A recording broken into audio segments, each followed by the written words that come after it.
Meaning of gran. Gran. Gran.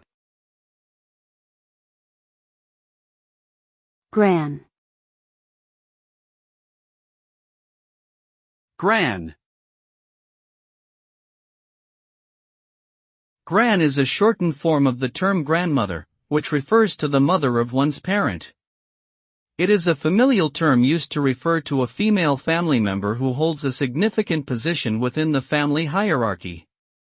The term gran is often used as an affectionate and endearing nickname for one's grandmother, and it signifies a close bond and special relationship between the grandchild and the grandparent.